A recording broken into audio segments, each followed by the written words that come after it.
پاکستان کی جو سب سے وائبرنٹ بزنس کمیونٹی، میں ان سے بات چیت کر لوں۔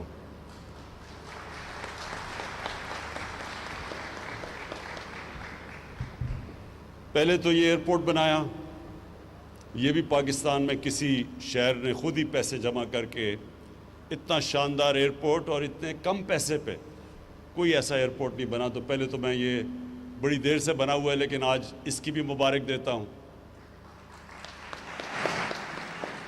اور اس کے بعد ایئر سیال کی کہ یہ بڑا زبردست انیشیٹو ہے آپ کا، یہ جو اپنی ایئر لائن بنانا ہے، یہ ایک بزنس کمیونٹی جو سمجھتی ہے کہ کیسے بہتر چلا سکتی ہے، ایئرپورٹ کیسے بہتر چلا سکتا ہے، ایئر لائن بہتر کیسے چلا سکتی ہے، یہ آپ کا جو انیشیٹو ہے، یہ جب میرے پاس جب آپ نے مجھے بتایا بھی اس کا، تو میرے میں کوئی شک نہیں تھا کہ اس سے پاکستان کا ہر طرح فائدہ ہے۔ ایک تو سیالکوٹ کے لوگوں کا فائدہ ہے اور اس میں پوٹینشل ہے، کیونکہ میرے خیال میں انشاءاللہ آنے والے دنوں میں سیالکوٹ ایک ابھی بھی جتنا بھی ایکسپورٹ کا ہب ہے، اس سے بہت بڑا یہ ایکسپورٹ کا سارے پاکستان کا سینٹر بننے جا رہا ہے۔ تو اس کے لیے آپ کو ایئر لائن کی ضرورت ہے اور پڑھنی تھی آگے، تو یہ ایک ابھی تو آپ کی شروع ہے، لیکن میرے میں کوئی شک نہیں کہ جس طرح آپ نے یہ اپنا ایئرپورٹ چلایا اسی طرح آپ ایئر لائن چلائیں گے، کمپٹیشن پیدا کریں گے۔ ہماری پی آئی اے کے لیے بھی ایک کمپٹیشن ہوگی کہ وہ جب دیکھیں گے کہ ایک ایفیشنٹ ایئر لائن چل رہی ہے، کم خرچے پہ چل رہی ہے، اچھی سروس دے رہی ہے، تو پی آئی اے کے اوپر بھی پریشر پڑے گا، اور جو بھی ایئر لائن پاکستان میں آئے گی ان سب پہ پریشر پڑے گا، ایفیشنٹ ہوں گی، پاکستان کا فائدہ ہوگا۔ اس کے بعد ابھی حماد اظہر نے بڑی ڈیٹیلز میں بات کی کہ یہ بڑا مشکل ٹائم تھا ہمارے لیے، یہ جو کرونا کا جب ساری دنیا میں آپ دیکھ رہے ہیں، یہ ایک وبا جب پھیلی تو ساری دنیا میں ایک بڑا مشکل فیصلہ کرنا تھا کہ آپ جب لاک ڈاؤن کرتے ہیں، اور جو بہترین طریقہ ہے اس وائرس کو روکنے کا وہ لاک ڈاؤن ہے، کیونکہ جب لوگ زیادہ جمع ہوتے ہیں اور جب ماسک نہیں پہنتے، اور جو آپ میں سے ماسک نہیں پہنتے، میں آپ کو بار بار تاکید کرتا ہوں یہ ماسک سب پہنیں۔ اس کی وجہ ہے، اس کی وجہ یہ ہے کہ اللہ نے ہمارے پہ بڑا کرم کیا۔ جو پہلے ویو کے اندر پاکستان جس طرح کرونا وائرس سے نکلا ہے، ہماری کوشش تھی، عوام نے ہمارے ساتھ پوری طرح تعاون کیا، اور پھر اللہ کا کرم ہوا کہ ہم آج جو نکلے ہیں، جس طرح حماد نے کہا، WHO نے کوئی 7 ملک بتائے ساری دنیا میں جو سب سے بہترین طریقے سے کرونا وائرس سے جنہوں نے نیگوشیٹ کیا، نیویگیٹ کیا، کہ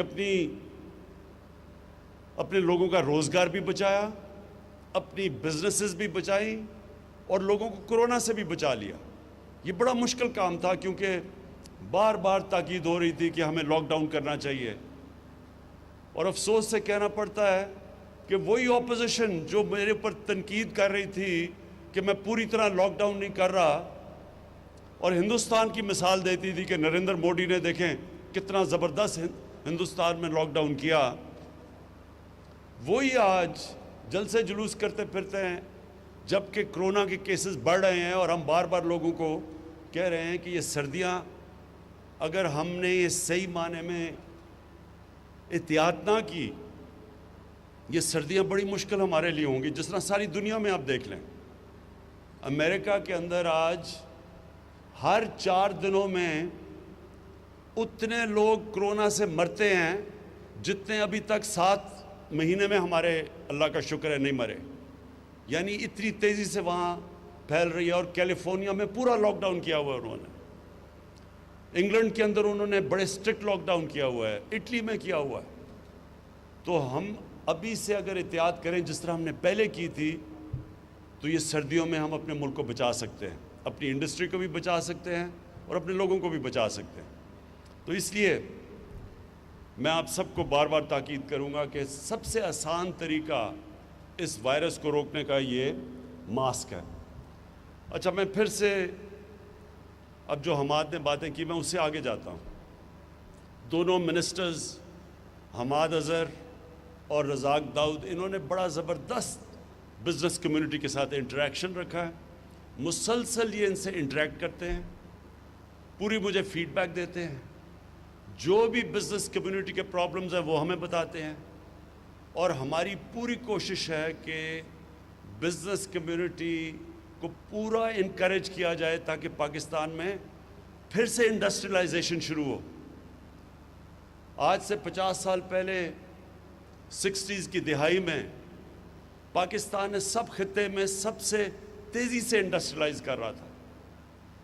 ہماری جو انڈسٹریل پروڈکشن تھی وہ کئی ایشین ٹائیگرز کی ملا کے پاکستان کی ان سے زیادہ تھی, اور پاکستان جس طرح آگے بڑھ رہا تھا, اگر غلط پالیسیز 70s میں نہ ہوتی تو پاکستان کی انڈسٹری کہاں سے کہاں پہنچ جاتی. لیکن بدقسمتی سے جو پالیسیز تھی وہ اینٹی بزنس اور اینٹی انڈسٹری تھی. یہ اس کے بعد اب یہ پہلی آپ کے سامنے گورنمنٹ آئی ہے جس کی اب پالیسی ہے پاکستان کو انڈسٹریلائز کرنا, جس کی اب پالیسی ہے کہ ہم نے اپنی بزنس کمیونٹی کو انسینٹیوز دینے ہیں, ان کی رکاوٹیں ختم کرنی ہیں. ان کے لیے جو فریز یوز کیا جاتا ہے ایز آف ڈوئنگ بزنس, ان کے لیے ہم نے کرنی ہے تاکہ انویسٹمنٹ بڑھے. اور یہ ہم نے کیوں کرنی ہے؟ کیونکہ میری گورنمنٹ کا جو سب سے بڑا مقصد ہے وہ یہ ہے کہ اس ملک میں غربت کم کی جائے, لوگوں کو غربت سے نکالا جائے. جو نچلا طبقہ اس وقت ہے اس کو اوپر اٹھایا جائے, اور جو علاقے پیچھے رہ گئے ہیں, جو بھی پاکستان میں علاقے پیچھے رہ گئے ہیں ان کے اوپر خاص توجہ دی جائے. مثلا جی بی ہے, گلگت بلتستان پیچھے رہ گیا. ہمارا جو فاٹا ہے, جو مرج ڈسٹرکٹس ہیں, جو پرانا قبائلی علاقہ ہے وہ پیچھے رہ گیا. بلوچستان پیچھے رہ گیا. پنجاب کی جو ڈسٹرکٹس ہیں, جو چیف منسٹر کی ڈسٹرکٹ ہے ڈی جی خان, اور اس پہ ان کا جو علاقہ قبائلی علاقہ ڈی جی خان کا, وہ سب سے پیچھے رہ گیا. تو سب سے پہلے تو جو ڈیولپمنٹ ہو وہ ہمیشہ انکلوسیو ہوتی ہے. کبھی بھی ایک چھوٹے سے علاقے کو آپ ڈیولپ کر لیں اور باقی ملک پیچھے رہ جائے, وہ ملک ترقی نہیں کر سکتا. اور وہ بھی ملک ترقی نہیں کر سکتا جدھر ایک چھوٹا سا طبقہ امیر ہو جائے اور باقی لوگ غریب ہو جائیں. سو جو ڈیولپمنٹ ہوتی ہے وہ انکلوسیو ہوتی ہے. اس کے لیے جو ہمارے سامنے ماڈرن ایرا کے اندر جو ماڈل ہے وہ ہے چائنا کا. چائنا نے جو 30 سال میں کیا ہے, انہوں نے اپنے نچلے طبقے کو اوپر اٹھا کے ایک اکنامک جائنٹ بن گیا. 70 کروڑ لوگوں کو 30 سال میں 35 سال میں انہوں نے غربت سے نکالا ہے. تو کانسنٹریٹ کیا. اب جو علاقے پیچھے رہ گئے ان کو وہ مدد کر رہے ہیں. جو سی پیک کا اصل ایک اور بہت بڑی وجہ یہ ہے کہ وہ اپنا جو ویسٹرن چائنا ہے جو پیچھے رہ گیا ہے اس کو کنیکٹ کرنا چاہتے ہیں, اس کی کنیکٹیوٹی سمندر سے دینا چاہتے ہیں, ٹریڈ کنیکٹ ہو تاکہ گوادر کے ذریعے وہ ان کے لیے اپنا سامان آسان ہو بیچنے کا دنیا کو, تو وہ اس کو ڈیولپ کرنا چاہتے ہیں. ایک یہ وجہ سی پیک کی. تو ہم نے بھی اب پوری کوشش کرنی ہے کہ اپنے وہ جو علاقے پیچھے رہ گئے ہیں جدھر احساس محرومی بڑھتی جا رہی ہے ان کو اوپر اٹھائیں, اور اپنے جو غریب لوگ ہیں, جو کمزور لوگ ہیں, ان کے لیے پوری اب جو پالیسیز بنائیں جس میں احساس پروگرام پاکستان کی تاریخ کا سب سے بڑا پروگرام ہے. ان حالات کے اندر بھی جب ہم پیسہ خرچ کر رہے ہیں کہ نچلے طبقے کی مدد کریں اوپر آنے کے لیے, لیکن اس سب کے لیے ویلتھ کریشن کی ضرورت ہے. جب تک ہماری ملک کی دولت نہیں بڑھے گی ہم غربت لوگوں کو نہیں نکال سکتے. جو چائنا نے بھی یہ کیا, انہوں نے ساتھ ساتھ انڈسٹریلائز کیا, اسپیشل اکنامک زونز ڈیولپ کیے, ایکسپورٹ زونز. باہر سے انہوں نے ساری دنیا سے انویسٹمنٹ اٹریکٹ کی ان زونز کے اندر. ادھر انہوں نے پھر پہلے باہر کی کمپنیز یہاں کے انویسٹ کیا, پھر چائنیز کمپنی اوپر آنی شروع ہو گئی. تو ان کو انڈسٹریلائزیشن کر کے اور سب سے زیادہ ایمفسس ایکسپورٹس پہ دے کے آج چائنا میرے نہیں خیال میں جس طرح وہ ترقی کر رہا ہے اس کو دنیا میں کوئی ملک روک سکتا ہے. تو پاکستان کے لیے یہی ماڈل ہم اپنانا چاہتے ہیں. ہماری کوشش ہے کہ اب جس طرح سیالکوٹ کی انڈسٹری کی ہم پوری مدد کریں, ہر قسم کی آپ کو فیسلٹی دیں. جتنی آپ انڈسٹریلائز کریں گے سیالکوٹ کا تو فائدہ ہوگا, سارے پاکستان کا فائدہ کریں گے. جتنی آپ کی ایکسپورٹس بڑھے گی, پاکستان کا جو سب سے بڑا پرابلم ہے ہمارے فورن ایکسچینج ریزروز نہیں ہیں. یہ جو ہم جب آئے شروع میں تو ہمارے پاس تو پیسہ ہی نہیں تھا. ہم پوری طرح جو ہماری لائبلٹیز تھی باہر کی, ہمارے پاس پیسہ نہیں تھا وہ ان کو پیمنٹس کرنے کا. کئی چیزوں پہ ہم ڈیفالٹ کر رہے تھے, اور یہ ہمارے پاس مسلسل پاکستان کا پرابلم آتا ہے ہماری 70 سالہ تاریخ میں, کہ جیسے ہی ہماری گروتھ بڑھنی شروع ہوتی ہے ہمارا کرنٹ اکاؤنٹ ڈیفیسٹ بڑھنا شروع ہو جاتا ہے. ہم دنیا کو ایکسپورٹ کرتے بہت کم ہے اور امپورٹ زیادہ کرتے ہیں, تو وہ جیسے جیسے کرنٹ اکاؤنٹ ڈیفیسٹ بڑھتا ہے روپے پہ پریشر پڑنا شروع ہو جاتا ہے, اور روپے پہ پریشر پڑتا ہے جب روپیہ گرتا ہے تو سب سے بڑا اس کا پرابلم ہوتا ہے مہنگائی آ جاتی ہے پاکستان میں, ساری چیزیں مہنگی ہو جاتی ہیں. تو ہمارا جو امپورٹنٹ چیز ہے سارے ملک کو ریئلائز کرنا ہے کہ ہم نے اپنی ایکسپورٹس بڑھانی ہے, اور ایکسپورٹس کے لیے یہ ملک کی ضرورت ہے کہ ہم سیالکوٹ کی مدد کریں. اور سیالکوٹ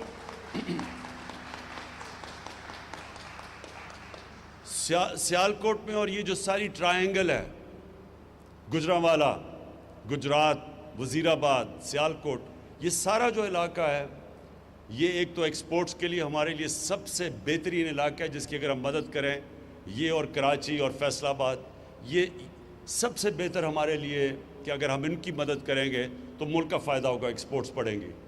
اور دوسری چیز کہ اسمال اور میڈیم انڈسٹری سب سے زیادہ روزگار دیتی ہے ملک میں. ہمارا یہ بھی بہت بڑا مسئلہ ہے. ہمارے پاس ایک نوجوان آبادی ہے اور ہمیں مسلسل ان کے لیے نوکریاں کریٹ کرنی ہیں, اور وہ نوکریاں انڈسٹری سے ہوتی ہیں, اور خاص طور پہ اسمال اور میڈیم انڈسٹری. اس کے لیے میں آپ کو صرف یہ آج بتا دوں کہ حماد اظہر اس کو ہیڈ کر رہے ہیں, اور اب میں پرائم منسٹر آفس کے نیچے ہماری اب پوری کوشش ہے کہ جو مشکلات, رکاوٹیں اسمال اور میڈیم انڈسٹری کو ہیں وہ اب پرائم منسٹر کا آفس اور اس کے نیچے یہ حماد پوری ٹاسک فورس, پوری کوشش یہ ہے کہ اب ہم رکاوٹیں ان کی دور کریں, آسانیاں پیدا کریں اپنے اسمال اور میڈیم انڈسٹری کے لیے. اور میں جو آج اناؤنس بھی کروں گا بعد میں جو ہماری اگلی فنکشن ہے, کہ یہاں ہم ایک state of the art university بنا رہے ہیں. ایک ہم نے بنائی تھی جو ہماری گورنمنٹ کی, یہ پختونخوا میں جب ہماری گورنمنٹ تھی, بہت بڑی اچیومنٹ ہے. ہری پور میں ہم نے ایک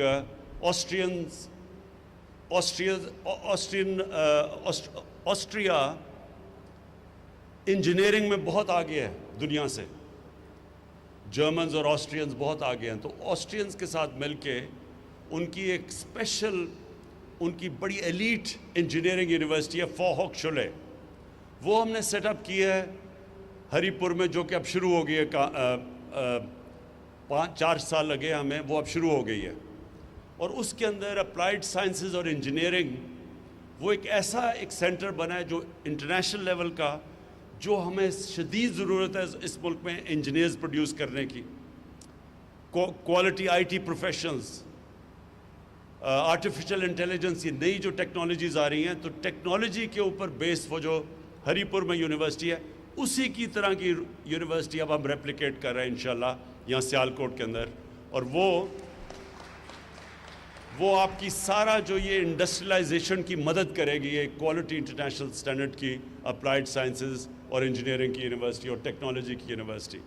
تو آخر میں صرف آپ کو ایک چیز اشور کرنا چاہتا ہوں, یہ جو میں آپ کے پاس آیا ہوں اور آپ کو کہہ رہا ہوں کہ پوری طرح اپنی انڈسٹری کی ہم مدد کریں گے, اور سیالکوٹ کی وہ بزنس کمیونٹی جس میں وائبرنسی ایسی ہے کہ وہ اپنی سڑکیں بھی بنا لیتے ہیں, اپنے ایئرپورٹ بھی, اب اپنی ایئر لائن بھی بنا لی ہے, ان کی اب ہم آپ کی پوری طرح مدد کریں گے.